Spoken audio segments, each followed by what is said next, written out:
get in here, and while I'm at it, I need to, well, I guess gather my bearings would be the right way to put it, and sort some smaller things out, with trash and what have you. Speaking of trash, as one of my other videos has mentioned, we definitely need to take out the trash, namely Mark Rowley.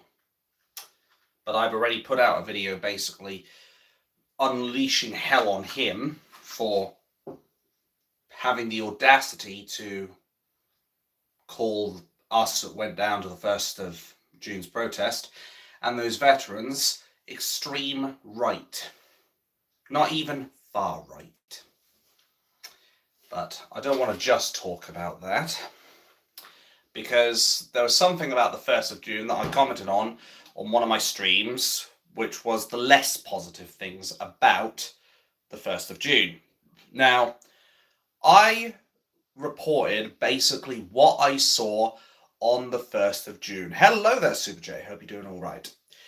But I essentially went down and I reported what I saw with my own 2 God-given eyes. Or 4 if you want to count the specs. But anyway, what I saw down there was I did see people who were effectively littering around the place.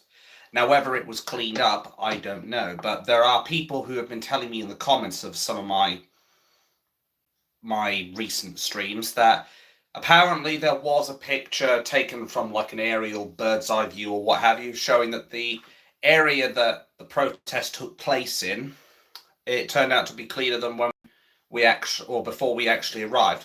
Now, if that's the case, that's fair enough. And I'll apologise that I didn't see the photo of this particular event as early as I should have done. But I do at least like to try and report the truth. And I'm only trying to report the truth through what I saw through my eyes. I don't have a crystal ball. I don't have, well, technically I have a camera on my phone, but generally speaking, I don't have it like fucking top-downing everything. And hello there, Steve doing? Hope you're doing all right today.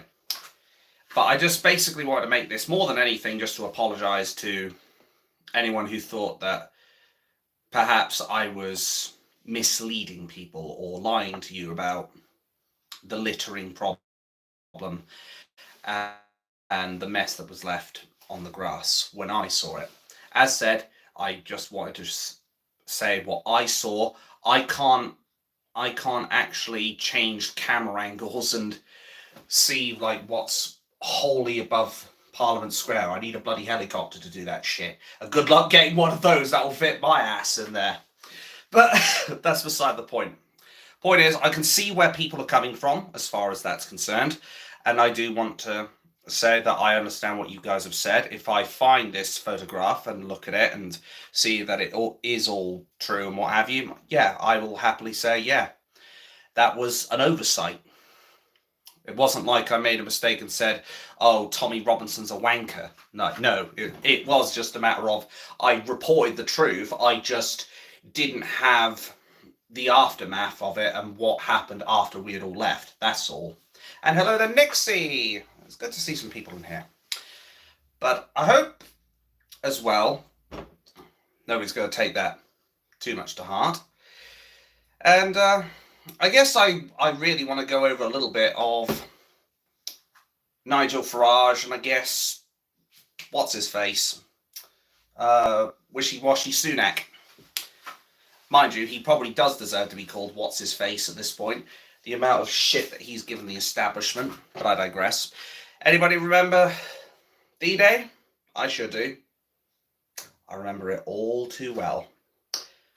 The time where our forefathers and founding fathers gave their lives on Moha Beach to reclaim France from the Axis powers.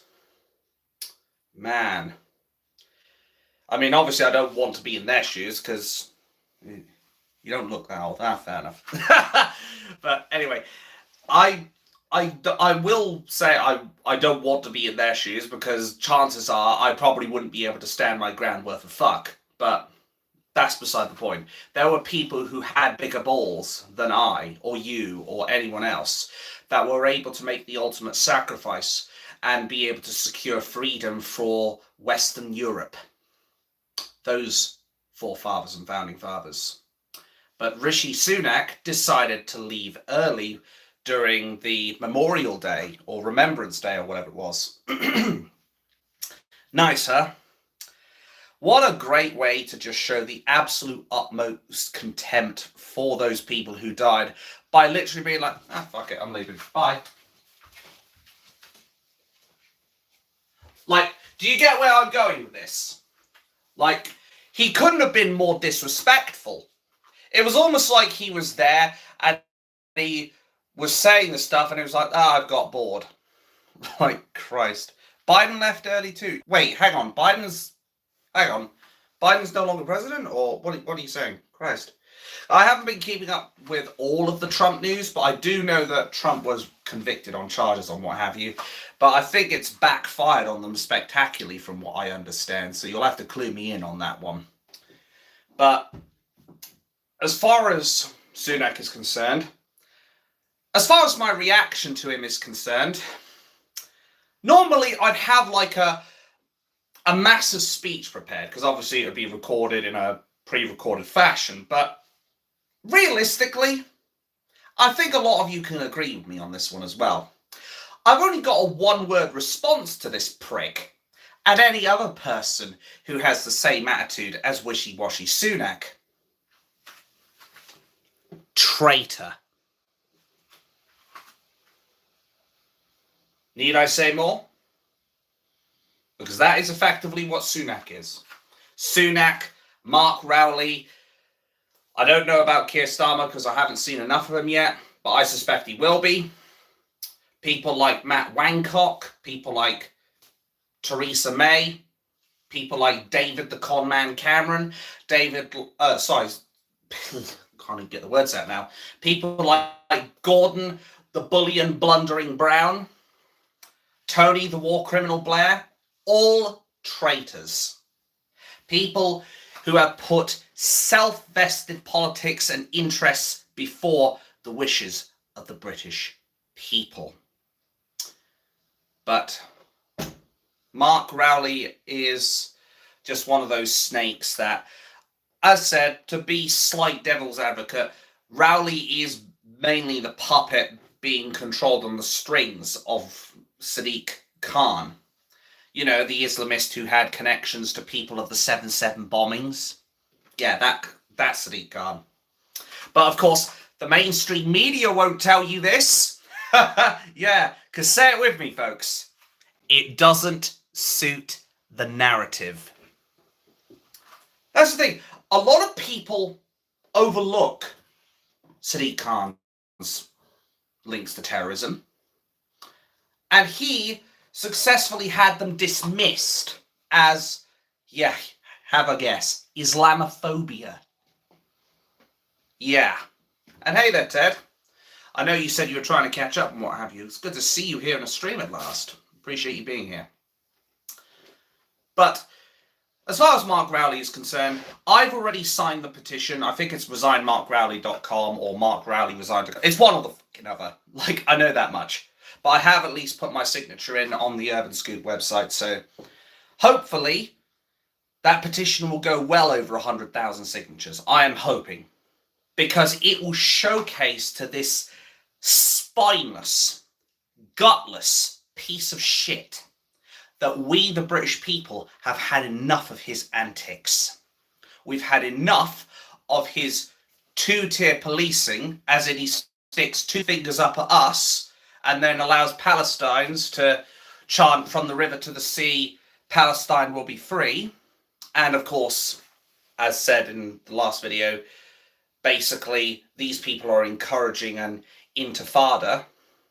Have you the link for the petition? What I'm going to do is, I might have actually put it in the previous video or the one before, but what I'll do is after the stream, I will put the link in the description below so that you can go ahead and go and sign it. But I think you can also search it up on Google. It should be on the Urban Scoop website. So if anybody wants to go ahead and sign that, they're more than welcome to. I wish I could stay longer and chat with you people, because I always appreciate it. Every patron, yeah, you're damn right, every person needs to sign it, because at this point, Mark Rowley, he isn't even fit for purpose. He's actually a liability for the country. He's actually hurting the British people. And as I've said before, and I think a lot of people, and even I'm starting to accept that this is kind of like one of my main catchphrases now, it's time to take out the trash. Namely, it's time to take Mark Rowley out of his position as leader of counter-terrorism and, of course, of being the leader of the Met Commission. Fuck him. Fuck everything about him.